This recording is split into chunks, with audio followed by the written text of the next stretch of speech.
Hi, I'm Fareed Zakaria. Education has never been more important to America's future. Supporting children's early development is the most important long-term investment we can make. And the best way to do that is to work with their parents.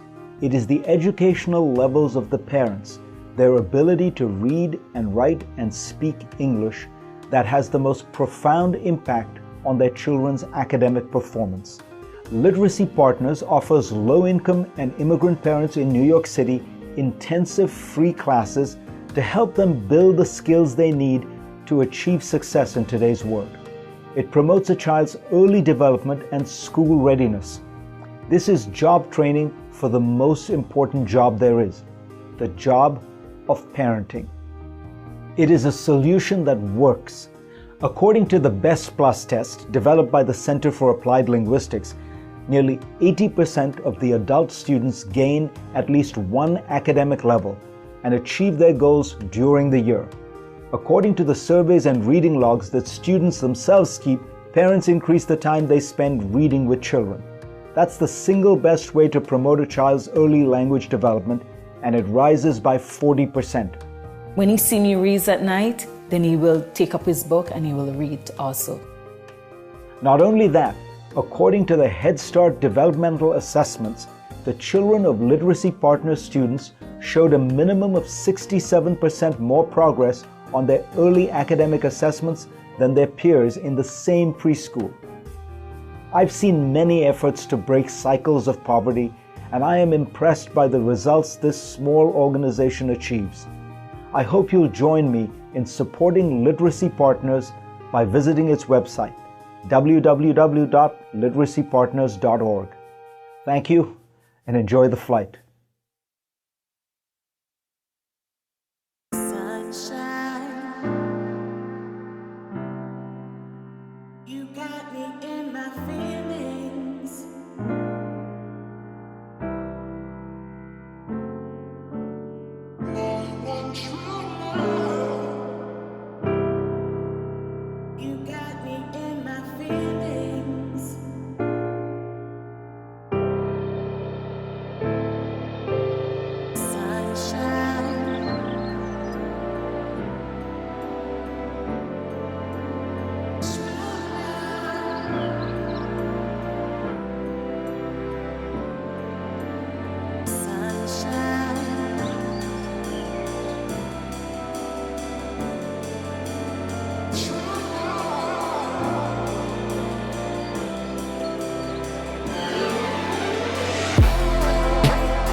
Immediate action required. Leave color en route area for a maximum of 30 minutes. Dining room, kitchen, microwave room.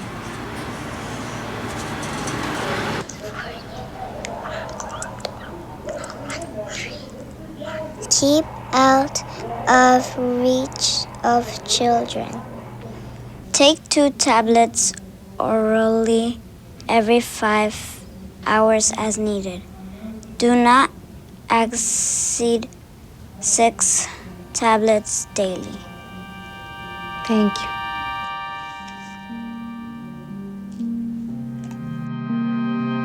When parents can't read, children can't just be children. Literacy Partners is taking action, teaching parents to read.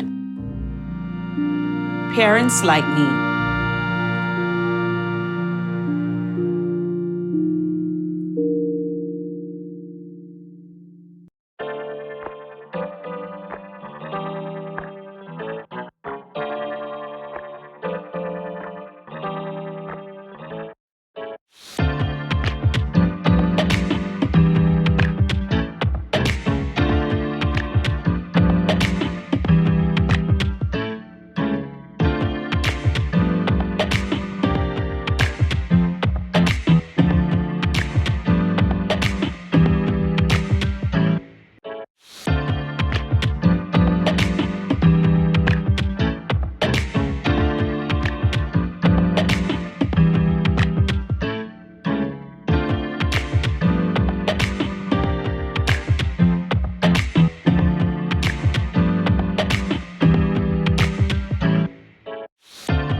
Hi, everybody. Welcome to the Literacy Partners event. I love this poem. Meikha Jacob and I are so delighted to be here.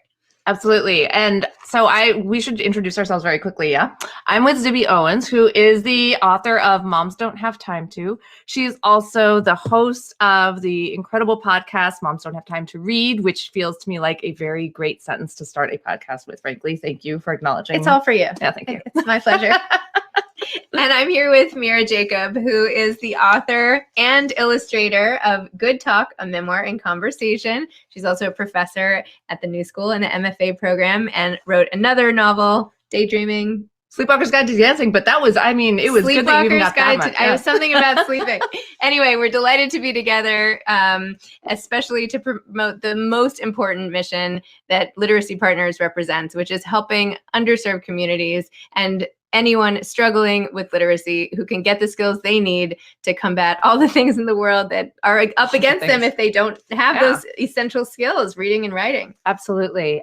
Tonight, as you probably know, we're doing this incredible array of poetry and performers. And I'm so excited about that, particularly because for me, poetry lives in that kind of that place between where like a song can hold your heartbreak and a novel can hold your heartbreak, but a poem can hold both of those things like in this very unique way. So I'm really excited about, we have these incredible performers they're going to be showing us kind of their favorite poems, which is also a really fun part of this. And in general, just the idea of kind of moving with us through the words. We're going to be really excited to see some of these performers, and we hope you will be too.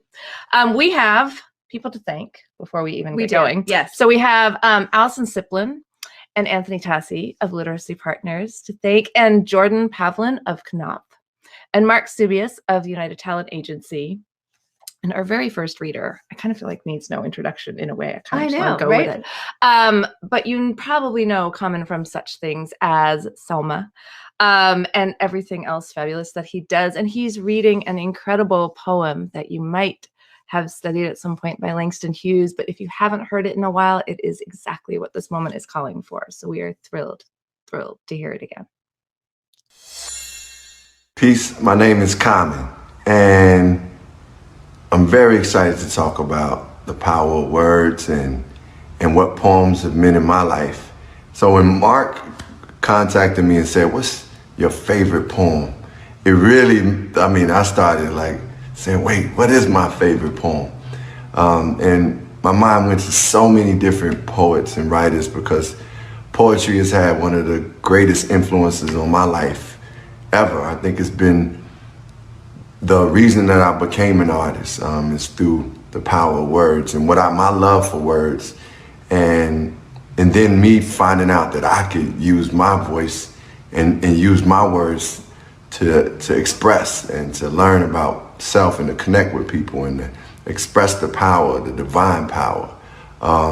So I went to one of my childhood heroes who was one of the writers that I read when I was in elementary school, a writer, poet from the Harlem Renaissance by the name of Langston Hughes.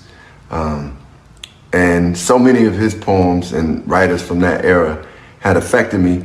In fact, I told Mark I was going to do one poem, but I thought about another poem that I used to say actually in school, and it's called I Too, and it's by Langston Hughes. And I chose this poem too because, you know, I always thought about being, as a black man, being not really not being heard, not being seen as a human being, as an equal partner in this country, as an equal human being. And with that equality, I always thought about the things that we experienced here in this country and pretty much across the world. And this poem not only speaks to that of a black man and woman, but just people who have been overlooked, I believe. But, you know, specifically, he wrote it with I believe, from a black man's perspective, dealing with what he was dealing with. But I believe it relates to so many people who have been overlooked. And, you know, it's just saying, hey, we are here. I also am a part of this country. I have a voice. I too sing. So let me start this off. This is I Too Sing America. I too sing America. I am the darker brother. They send me to eat in the kitchen when company comes, but I laugh and eat well and grow strong. Tomorrow, I'll be at the table when company comes. Nobody will dare say to me, eat in the kitchen. Then, besides, they'll see how beautiful I am and be ashamed. I too am America. Langston Hughes. That poem says so much to the times where we are now, says so much to what we can accomplish from here. And it's always important that we express our truths and be heard. And the power of the word is something that really can change lives and change people's thoughts and ways and actions. You know, it starts with the word, and it's a healing mechanism. So thank you, Langston Hughes. God bless his soul. And thank you all for doing what you're doing with the power of the word. So blessings. I too sing America. Oh my gosh. How beautiful was that? It was really beautiful. It also, I think the thing that I love about hearing him read that poem is that it lives in a place in my brain where I know I learned those words young, but I feel like it's the thing where as an adult, it resonates so differently with me now. In these last few years, it resonates so differently. And also just what he was saying about how the words have a power to transform you. I feel like that's the perfect kind of launching point for all of the poems that we're going to hear tonight. It's so true. I mean, words it's like a magic machine, these books and the words. It's amazing the way that it can transport you and inspire you and make you believe that there are better outcomes perhaps than where you are right now. A lot better outcomes. Yeah, absolutely. So we have 3 more poems coming up. The first one is by Tommy Orange, and his poem is It Was the Animals by Natalie Diaz. And then, I'm really excited about that one. How excited are you? I'm really excited about that one. Good. I love that poem. Don't hold back. I love that poem. Okay. And then Tayari Jones, who wrote An American Marriage, which was so good. We were just talking about how much we love that. Reading Lucille Clifton, Here Rests. Another great choice. I'm sorry, like all of these are great choices, so we're just gonna have to keep saying that after everyone. We have 14 like amazing. All right, I'm poems. sorry. I'll stop being excited. That's okay. That's all right. I'll pause while you enthuse. I'm going to emote. Okay, emote. Yeah, that's a better word. Kiase Layman, Never Offer Your Heart to Someone Who Eats Hearts by Alice Walker. Yes. So this is an amazing section coming up. Here we go. Doing this the whole time. I'm going to be reading It Was the Animals by Natalie Diaz. This was one of the first poems that made me interested in poetry. I got to hear Natalie Diaz read it at the Institute of American Indian Arts, where I was getting my MFA. And it's just a powerful poem. Yeah, like I said, it made me, for the first time, interested in poetry. I was pretty late coming to poetry, and that's what I'll be reading. It Was the Animals by Natalie Diaz. Today my brother brought over a piece of the Ark wrapped in a white plastic grocery bag. He set the bag on my dining table, unknotted it, peeled it away, revealing a foot-long fracture of wood. He took a step back and gestured toward it, with his arms in open palms. It's the Ark, he said. You mean Noah's Ark, I asked. What other Ark is there, he answered. Read the inscription, he told me. It tells what's going to happen at the end. What end, I wanted to know. He laughed. What do you mean, what end? The end. Then he lifted it out. The plastic bag rattled. His fingers were silkened by pipe blisters. He held the jagged piece of wood so gently. I had forgotten my brother could be gentle. He set it on the table the way people on television set things when they're afraid those things might blow up or go off. He set it right next to my empty coffee cup. It was no Ark. It was the broken end of a picture frame, with a floral design carved into its surface. He put his head in his hands. I shouldn't show you this. God, why did I show her this? It's ancient.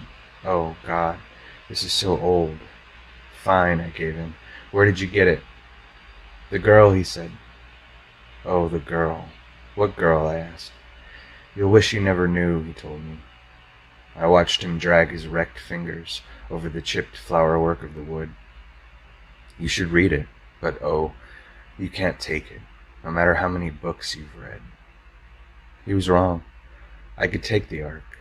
I could even take his marvelously fucked fingers, the way they almost glittered. It was the animals I could not take. They came up the walkway into my house, cracked the door frame with their hooves and hips, marched past me into my kitchen, into my brother, tails snaking across my feet before disappearing like retracting vacuum cords into the hollows of my brother's clavicles, tusks scraping the walls. Reaching out for him, wildebeests, pigs, the oryxes with their black matching horns, javelinas, jaguars, pumas, raptors, the ocelots with their mathematical faces, so many kinds of goat, so many kinds of creature. I wanted to follow them, to get to the bottom of it, but my brother stopped me. This is serious, he said. You have to understand, it can save you. So I sat down with my brother, wrecked open like that, and 2 by 2 the fantastical beasts parading him. I sat as the water fell against my ankles, built itself up around me, filled my coffee cup before floating it away from the table. My brother, teeming with shadows, a hull of bones, lit only by tooth and tusk, lifting his Ark high in the air.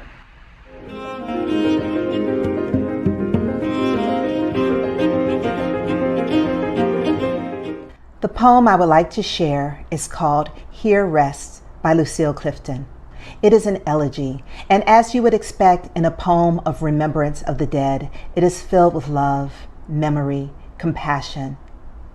But it's also a challenging poem. It challenges the reader, or shall we say the listener, to think about love, to think about family, to think about legacy, and maybe even to rethink the idea of heaven itself. Here rest my sister Josephine, born July in 29 and dead these 15 years, who carried a book on every stroll. When Daddy was dying, she left the streets and moved back home to tend him. Her pimp came too, her Diamond Dick, and they would take turns reading a Bible aloud through the house. When you poem this, and you will, she would say, remember the book of Job. Happy birthday and hope to you, Josephine, one of the East's most wanted. May heaven be filled with literate men, and may they bed you with respect.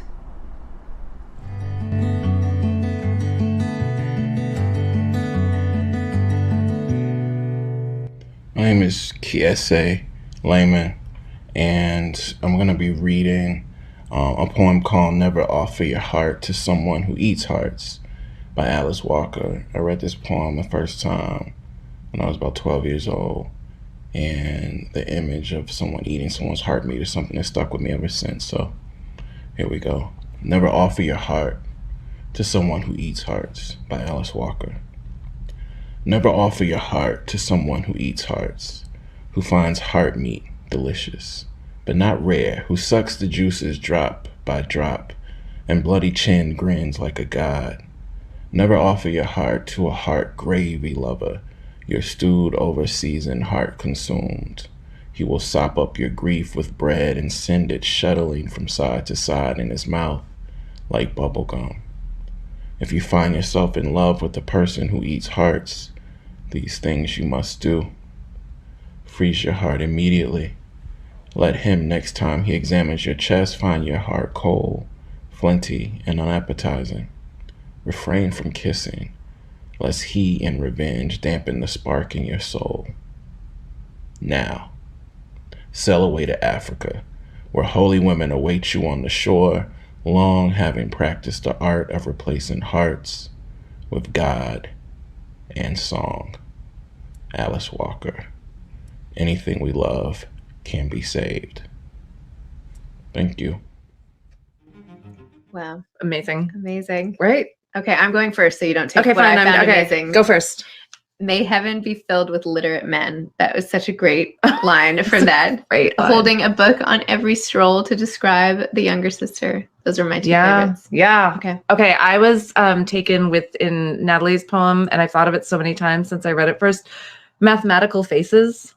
Like, I love that. I love the whole way that she contextualizes that, because you know what that means, even though you didn't know before you heard it that you knew what that meant, right? So true. Just kind of what the best of poetry does. And then with Kiese's choice, I also felt like there's something really amazing about the way that that poem is in conversation with his book, Heavy, which is so much about that, about what you sacrifice and what you give up and who you let into your life and who you don't, and how to be a Black man in this world that asks so much of you and gives back so little. Like, everything about that poem felt to me like a perfect match for him. So I loved that too. I can't wait to read Heavy now. I know. I'm almost jealous of you that you get to. Okay. Well, I'll let you know how it goes. Okay. So we have another incredible block coming up. Okay. We have Kevin Kline. We have Julianne Moore. We have John Lithgow. We have their incredible poems, and I will tell you some of the titles in a minute. But I also just want to say, as a mom, I want you to pay extra attention to my girl, Meikha Majimdar, who has chosen a poem about motherhood and about the complications of motherhood. Ooh. I know, which is great because it's not about, it's about the reality of that. So I'm very excited about that. We also have Kevin Kline is going to be reading to my favorite 17-year-old high school girl by Billy Collins, and Julianne Moore also doing a Billy Collins with Dharma. And then we've got John Lithgow with To Autumn by John Keats. It's going to be good. Hi, I'm Kevin Kline, and I'd like to say a few words about poetry and what it means to me. I'll be reading a poem by our former poet laureate, Billy Collins, and his poetry is more colloquial than, say, Shakespeare's or Coleridge or Milton. But like all great poets, since poetry is a compression, a distillation of ideas into some form, whether it's a rhyming, metered poem or something more freeform. Billy Collins is always witty and sort of sneaks little profound things that he's noticed about life into seemingly casual poems. But there is a form to it, and it's poetry as much as Lord Byron or Keats or any of those guys. It's just a different, it's more like jazz than Bach or Beethoven. Anyway, it's poetry. I hope you enjoy it. Here's a poem by Billy Collins called To My Favorite 17-Year-Old High School Girl. Do you realize that if you had started building the Parthenon on the day you were born, you would be all done in only one more year? Of course, you couldn't have done it alone, so never mind. You're fine, just as you are. You're loved, just for being yourself. But did you know that at your age, Judy Garland was pulling down $150,000 a picture? Joan of Arc was leading the French army to victory, and Blaise Pascal had cleaned up his room? No, wait. I mean, he had invented the calculator. Of course, there will be time for all that later in your life, after you come out of your room and begin to blossom. Or at least pick up all your socks. For some reason, I keep remembering that Lady Jane Grey was Queen of England when she was only 15. But then she was beheaded, so never mind her as a role model. A few centuries later, when he was your age, Franz Schubert was doing the dishes for his family. But that didn't keep him from composing 2 symphonies, 4 operas, and 2 complete masses as a youngster. But of course that was in Austria, at the height of romantic lyricism, not here in the suburbs of Cleveland. Frankly, who cares if Annie Oakley was a crack shot at 15, or if Maria Callas debuted as Tosca at 17? We think you are special, just being you, playing with your food and staring into space. By the way, I lied about Schubert doing the dishes, but that doesn't mean he never helped around the house.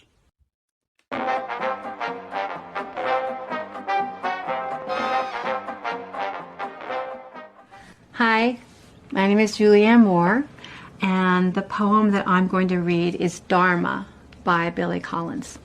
And I'm not much of a poetry person, but this one really was meaningful to me because when our dog died, our 13-year-old dog died, the vet that had been taking care of her for the last year of her life, sent this to us, and it's a beautiful poem, and it always makes me think of our dog Cherry. The way the dog trots out the front door every morning without a hat or an umbrella, without any money or the keys to her doghouse, never fails to fill the saucer of my heart with milky admiration. Who provides a finer example of a life without encumbrance? Thoreau in his curtainless hut with a single plate, single spoon, Gandhi with his staff and his holy diapers. Off she goes into the material world with nothing but her brown coat and her modest blue collar, following only her wet nose, the twin portals of her steady breathing, followed only by the plume of her tail. If only she did not shove the cat aside every morning and eat all his food. What a model of self-containment she would be. What a paragon of earthly detachment. If only she were not so eager for a rub behind the ears, so acrobatic in her welcomes. If only I were not her god.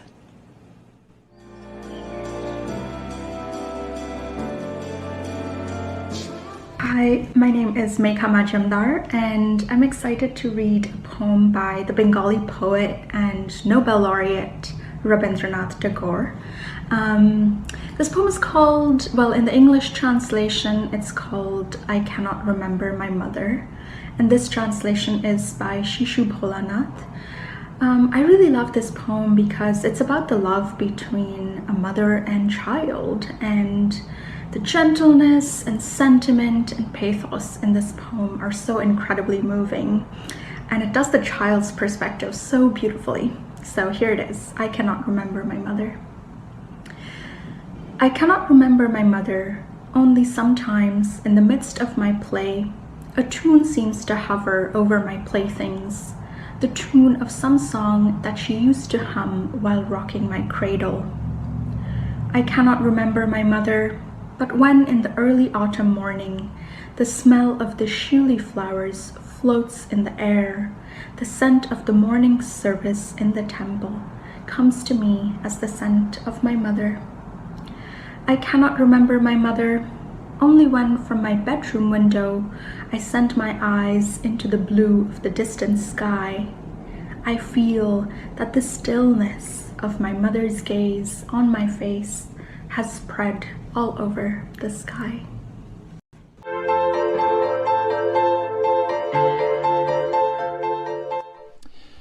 Hi, I'm John Lithgow, and I've been asked to read a poem and tell you a little bit about my connection with it. I'm going to read the ultimate romantic poem from the Romantic era, To Autumn, by John Keats. I read it because it was one of my first favorite poems. I think in my first or second year of college I read this. It's the first poem that I ever took the time to memorize, right after I read it. It was written by Keats, a poet who died at the age of 25, and yet it's about growing old, in my mind. It's about reaching a literally ripe old age, the way the year ripens as it goes from spring to summer to autumn. The beautiful thing about it is just the way he just brings autumn to life in so many little details, but also in the second stanza, he turns autumn into an actual person and personifies that time of year. I just remember being captivated at that idea of a poem about old age and maturity written by a very young man. And of course, I've gone back to have a look at this when I was asked to read this, and I'm an old man now, so it means something different to me now than it did back then. Listen to Autumn by John Keats. Season of mists and mellow fruitfulness, close bosom friend of the maturing sun, conspiring with him how to load and bless with fruit the vines that round the thatch eaves run, to bend with apples the mossed cottage trees, and fill all fruit with ripeness to the core, to swell the gourd and plump the hazel shells with a sweet kernel, to set budding more and still more later flowers for the bees, until they think warm days will never cease, for summer has o'erbrimmed their clammy cells. Who hath not seen thee oft amid thy store? Sometimes whoever seeks abroad may find thee sitting careless on a granary floor, thy hair soft lifted by the winnowing wind, or on a half-reaped furrow sound asleep, drowsed with the fume of poppies, while thy hook spares the next swath and all its twined flowers, and sometimes like a gleaner thou dost keep steady thy laden head across a brook, or by a cider press, with patient look thou watchest the last oozings, hours by hours. Where are the songs of spring? Aye, where are they? Think not of them. Thou hast thy music too. While barred clouds bloom the soft dying day, and touch the stubble plains with rosy hue, then in a wailful choir the small gnats mourn among the river sallows, borne aloft or sinking as the light wind lives or dies. And full-grown lambs loud bleat from hilly bourne, hedge crickets sing, and now with treble soft the red-breast whistles from a garden croft, and gathering swallows twitter in the skies.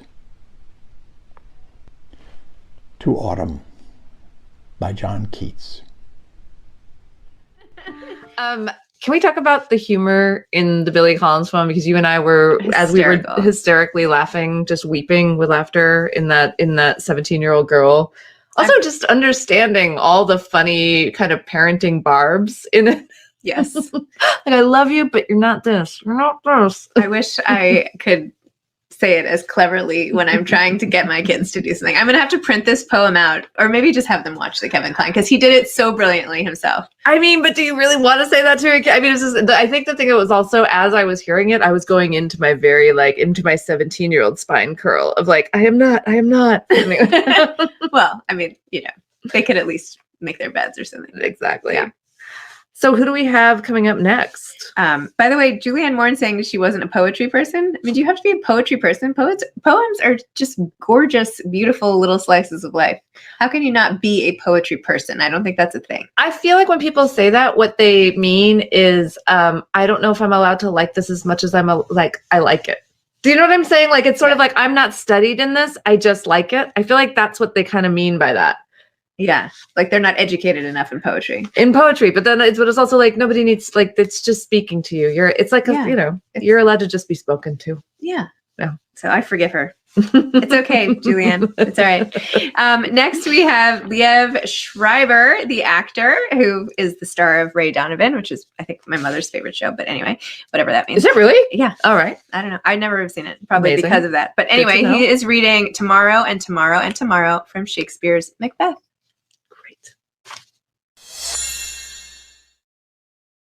Hi, I'm Liev Schreiber, and what I love about this poem is I think it's a really great example of language in action, or maybe I mean active language. Over the past few centuries, as language has become more and more reductive, I think it's also maybe lost a certain muscularity and dexterity that you can really only find in verse. The modern idea about acting, for the most part, I think, is that actors create character and then sort of borrow language to express themselves. And what I love about verse is the idea that everything that you need to create a character, thought, action, language, objective, intention, tempo, breath, is built into the form and structure of the language, that really all you need is contained in the form and structure of those words, which makes our job a lot easier. I think in particular in this speech, Shakespeare's use of repetition and meter to express the futility and brevity of life as Macbeth perceives it, having just found out that his wife has died, is one of the things I love about it. As you probably guessed, this isn't technically a poem. It's actually a soliloquy from Act 5, Scene 5 of William Shakespeare's Macbeth. So if you know the words, sing along.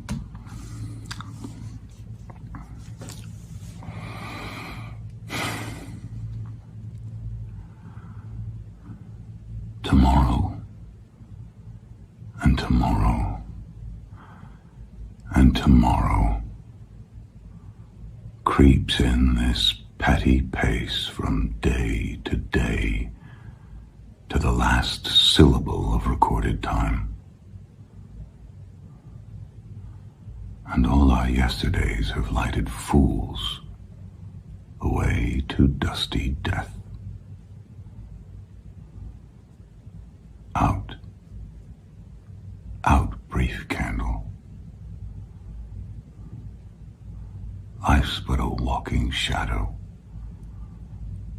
a poor player that struts and frets his hour upon the stage, and then is heard no more.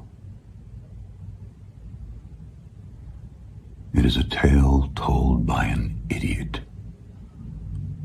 full of sound and fury, signifying nothing.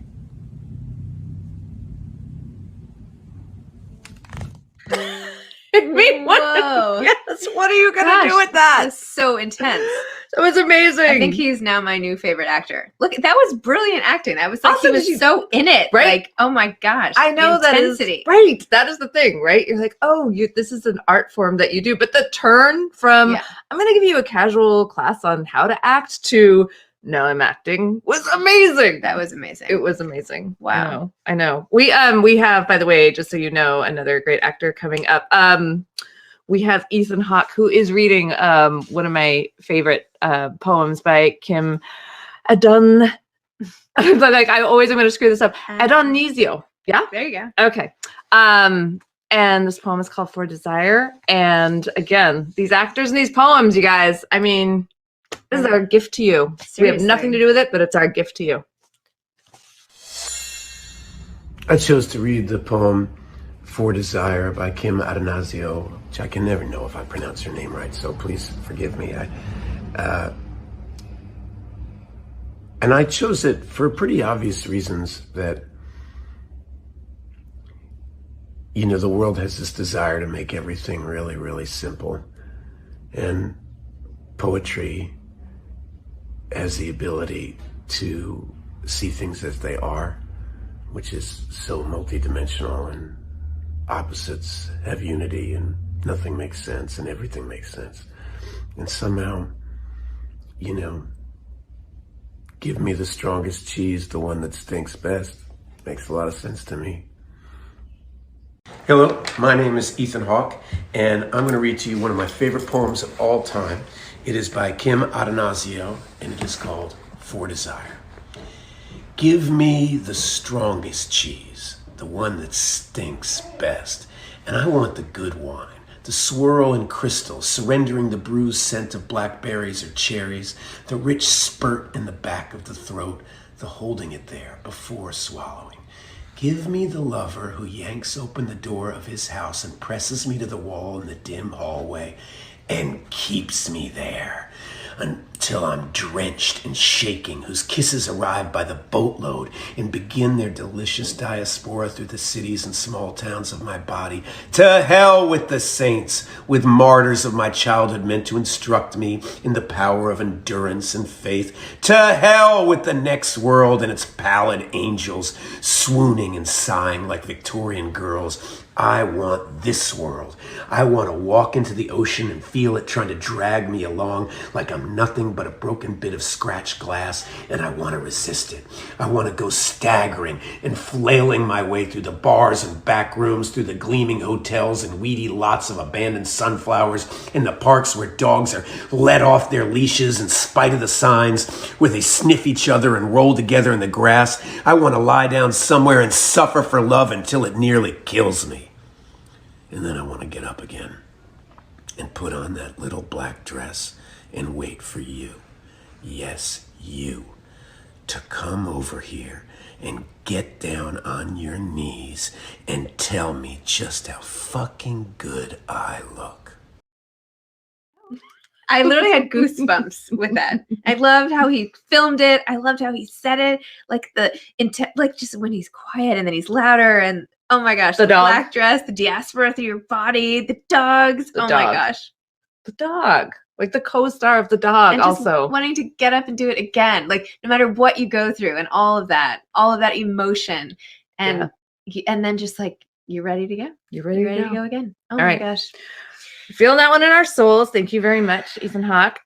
We wanted to remind you tonight that we're here to celebrate the power of words to shape our world with Literacy Partners. Literacy Partners is an adult literacy program. It focuses on the parents of young children, also low-income immigrant parents. It gives them the tools they need to be literate in the world and all that entails, right? To know how to read and write and talk their way forward and be able to help their children navigate the world, which, as we know, is so important. I love that they provide classes and all this access to people who might not even have found a way to get the information and knowledge that they needed. Yeah. It's just amazing. And that it was born out of an anti-racist social justice mission to begin with. And now it's expanded. It's fantastic. And we actually have 2 literacy partners here with us tonight to share a poem and tell us what it means to them. Oh, yeah. The first is Angie Ventura, who's part of the Literacy Partners College Transition Program, helping young moms finish up their high school education and transition into college. And she will be reading The Unglam Mom by Fiona Lim. My name is Angie. I am reading the poem The Unglam Mom by Fiona Lim. I read this poem a while back and it just really resonated with me. The Unglam Mom by Fiona Lim. How many days I feel so spent, exhausted, run down, till I wonder if it's worth it all. There goes my work goals, routines, days of dressing up pretty and nice. Words like carefree, solo, single are yesterday vocabulary.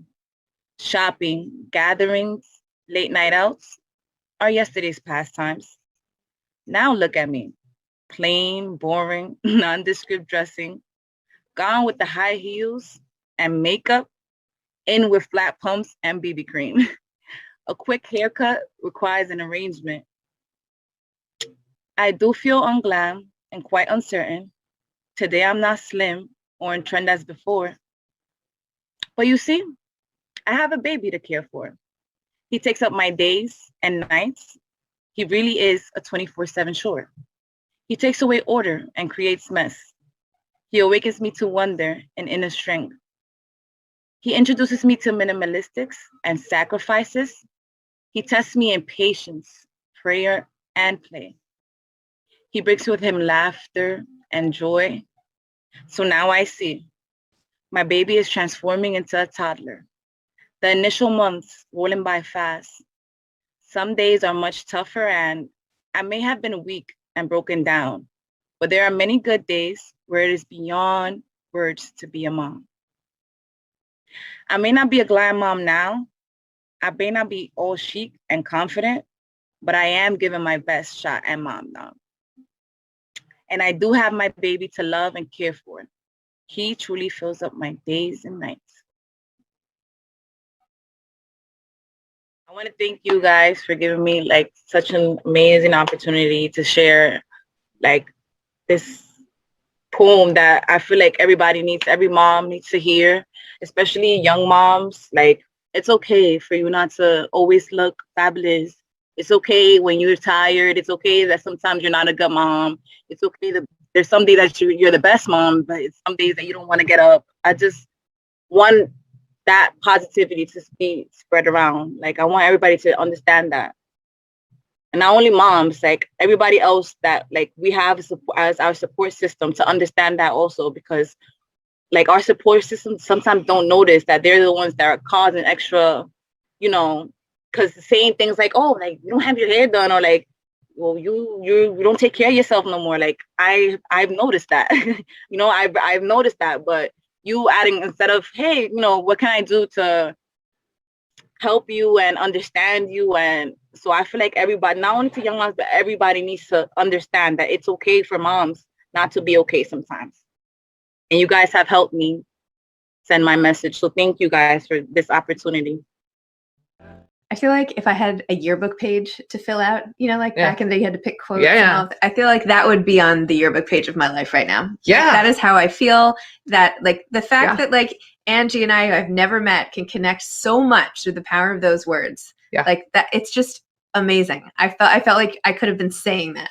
Also, I love her reading. I love the energy in her reading. I love how deeply she felt the words, right? The whole time when she was reading, you're like, yep. But I also love what she said about this isn't just for the mom being addressed in here. It's for the community that is, you know, looking at this mom in this way, and also what they bring to her, what they're telling her about herself. I just feel like there's such a crazy thing that happens with motherhood where you're both invisibilized and then also scrutinized in this way that's so perfectly captured in that poem. And then she sort of breaks it down for us again, which I love. I love that she just got that. It's so true. And the fact that she's here and even reading it because of Literacy Partners. Yeah. And like without that, what would she have got? I don't know. It's just amazing. It's just amazing. And that's why I just want to invite the audience one more time. If I may. You may. To support Literacy Partners and all the great, amazing work they're doing so that women like Angie can get the education and the literacy skills that they need to read poems, to feel understood, to know they're not alone, which is, you know, something that both of us, I feel like, aspire so much to do with other moms and all of our work and everything. So it's just super, super important. So there's a link in the description. There should be a link underneath when you're watching on YouTube or Facebook or anywhere you're watching. So, or go to Literacy Partners website and make sure to donate and help people like Angie, and you'll be meeting more people after this. And now we have another video. Which is Cleo Wade, who I adore, who is going to be reading this poem that actually feels like it was sort of handwritten for Angie, and also by Angie, I feel like by extension by, you know, for us, but this beautiful poem that sort of contextualizes all of this. And Cleo Wade is such a brilliant reader. So here we go. Hi, this is Cleo Wade, and I am going to be reading from Heart Talk. This is a poem called The Time Has Always Been Now. The time is always right to begin.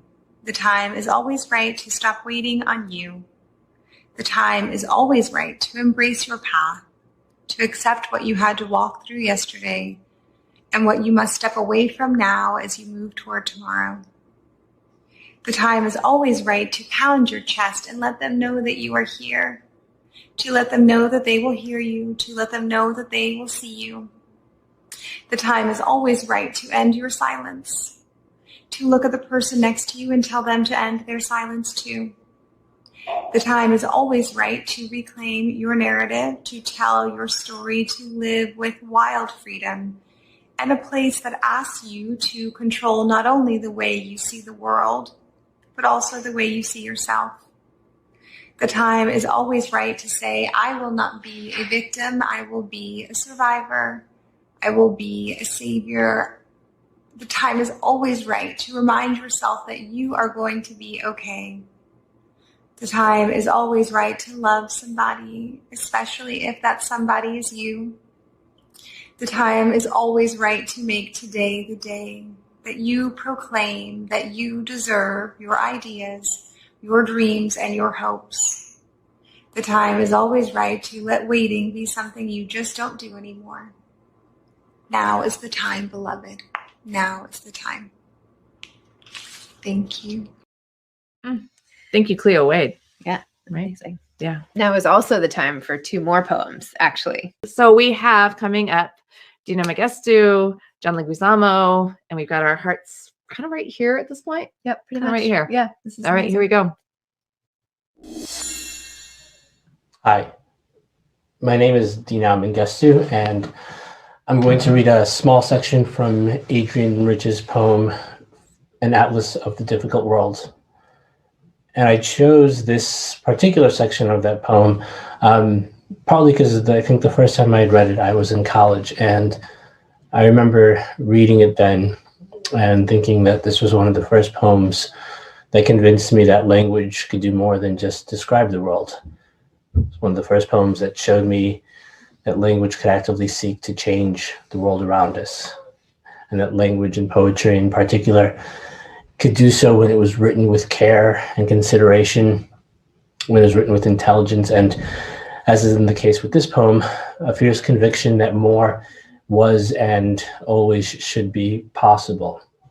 I know you are reading this poem late, before leaving your office, of the one intense yellow lamp spot, with a darkening window in the lassitude of a building faded to quiet, long after rush hour. I know you are reading this poem standing up in a bookstore far from the ocean, on a gray day of early spring, faint flakes driven across the plain's enormous spaces around you.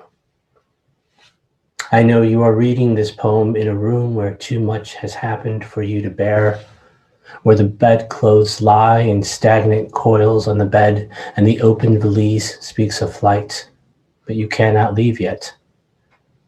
I know you are reading this poem as the underground train loses momentum and before running up the stairs toward a new kind of love your life has never allowed. I know you are reading this poem by the light of the television screen, where soundless images jerk and slide while you wait for the newscast from the Intifada.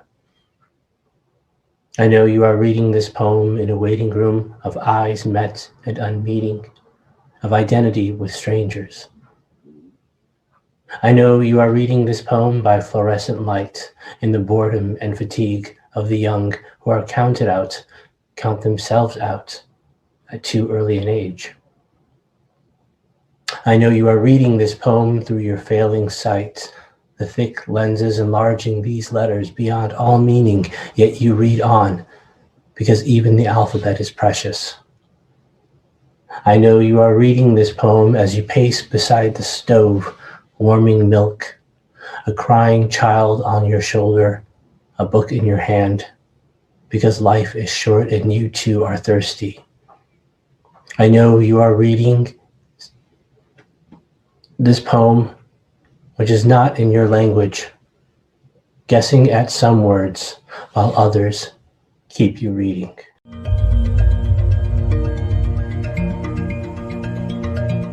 What's up, yo?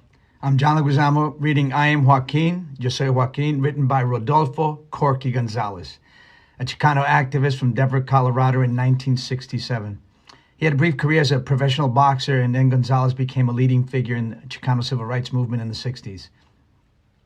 In the poem, Joaquin, as the narrator, speaks of the historical triumphs, struggles, and inherent contradictions experienced by Mexicans and Mexican Americans and all of us Latinx. This poem basically sums up all my internal struggles and gives them a voice, and I feel heard. So I dedicate this poem to all the younger generation of Latinx in America who struggle. Yo soy Joaquin. I am Cuauhtemoc, proud and noble leader of men, king of an empire, civilized beyond the dreams of the Gachupin Cortez, who is also the blood, the image of myself. I was part in blood and spirit of that courageous village priest, Hidalgo, who rang the bell of independence and gave out the lasting cry, El grito de dolores, que mueran los Gachupines, y que viva la Virgen de Guadalupe. I sentenced him, who was me. I excommunicated him, my blood. I am Joaquin. I rode with Pancho Villa, crude and warm, a tornado of full strength, nurtured and inspired by the passion and the fire of all his earthy people. I ride with revolutionists against myself. I have been the bloody revolution, the victor, the vanquished. I have killed and been killed. I am the despots Diaz and Huerta and the apostle of democracy Francisco Madero. I rode east and north as far as the Rocky Mountains, and all men feared the guns of Joaquin Murrieta. I killed those men who dared to steal my mine, who raped and killed my love, my wife. Then I killed to stay alive. I stand here looking back, and now I see the present. And still, I am a campesino. I am the fat political coyote. I am of the same name, Joaquin. In a country that has wiped out all my history, stifled all my pride. In a country that has placed a different weight of indignity upon my age-old burdened back. Inferiority is the new load. I look at myself and I see part of me who rejects my father, my mother, and dissolves into the melting pot to disappear in shame. La raza, Mexicano, Español, Latino, Chicano, or whatever I call myself, I look the same, I feel the same, I cry and sing the same. I am the masses of my people, and I refuse to be absorbed. I am Joaquin. The odds are great, but my spirit is strong. My faith unbreakable. My blood is pure. I shall endure. I will endure. Can I just say that I think that might have been my favorite pairing so far? The pivot from those two poems, I am the masses of my people, I refuse to be absorbed, with that, and then Dinah's that idea of what he was talking about before, language can change the world when it's done with care. I feel like the lock between those two poems is so strong for me. The relationship between those felt really kind of just amazing. Amazing. Well said. I totally agree. Okay. Both so powerful. Language can change the world around us. I just loved that. I mean, it's true. I mean, there's not anyway. And I cry and sing the same. I mean, it's just like all these little lines. Yeah. They just like stick with you. They sneak in and then they're in your heart. Yep. In your heart. Anyway. All right. So now we have a second literacy partner student reader named Meikha Vunay. Meikha is a student in the Literacy Partners English for Parents program that helps immigrant moms learn the English they need to make their way in America while also helping them promote their children's early learning, social emotional growth, and school readiness. Yeah. Okay, as the daughter of immigrant parents, which I very much am, I'll just say they bring so much to the table. They're learners, they're agents of change in their communities. They are the people who guide us through this country, kind of picking up as they go and figuring it out as they go, which I think is one of the best things about having an immigrant parent, is that kind of resilience and the way in which nothing is taken for granted. So this is Meikha's first time doing a poetry reading. It is her world premiere here on YouTube tonight with all of you and us.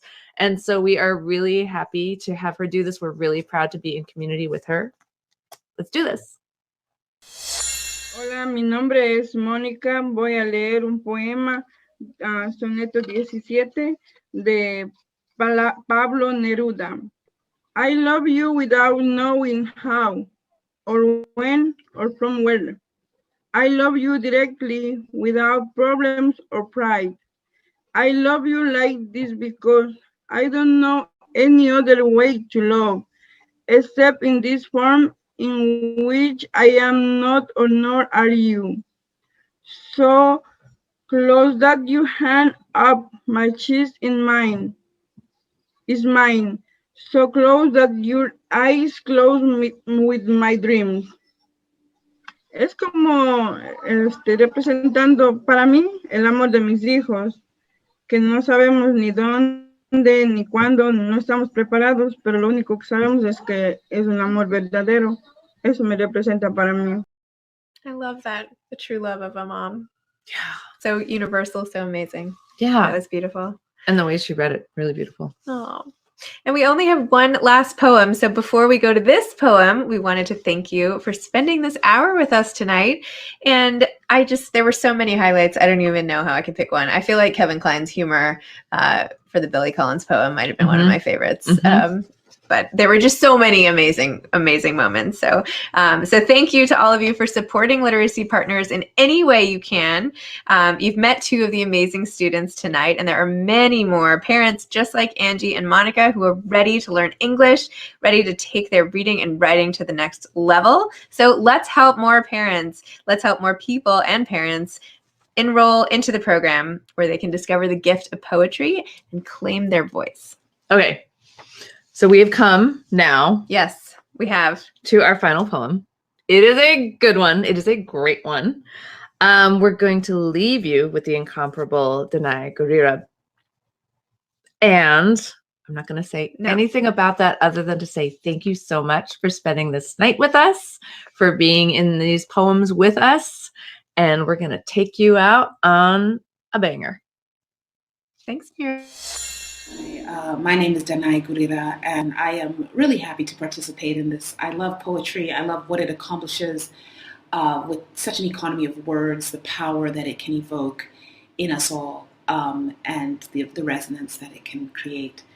So I'm very excited to celebrate the astounding Ms. Maya Angelou today, who I still lean on a great deal as a Black woman for the amazing legacy she left, the source of power and triumph that she is for Black women today, what she accomplished in the lifetime that she lived, and how fully she expressed her gifts. So I am going to share one of her classics that I know we all know, but it is one that never loses its power and its resonance and its relevance. It's Still I Rise. You may write me down in history with your bitter, twisted lies. You may trod me in the very dirt, but still, like dust, I rise. Does my sassiness upset you? Why are you beset with gloom? 'Cause I walk like I've got oil wells pumping in my living room? Just like moons and like the suns, with the certainty of tides, just like hope springing high, still I rise. Did you want to see me broken? Bowed head and lowered eyes, shoulders falling like teardrops, weakened by my soulful cries? Does my haughtiness offend you? Don't take it awful hard, 'cause I laugh like I've got gold mines digging in my own backyard. You may shoot me with your words. You may cut me with your eyes. You may kill me with your hatefulness, but still, like air, I rise. Does my sexiness upset you? Does it come as a surprise that I dance like I've got diamonds at the meeting of my thighs? Out of the huts of history's shame, I rise. Up from a past that's rooted in pain, I rise. I'm a black ocean, leaping and wide, welling and swelling. I bear in the tide, leaving behind nights of terror and fear. I rise into a daybreak that's wondrously clear. I rise, bringing the gifts that my ancestors gave. I am the dream and the hope of the slave. I rise, I rise, I rise. Thank you.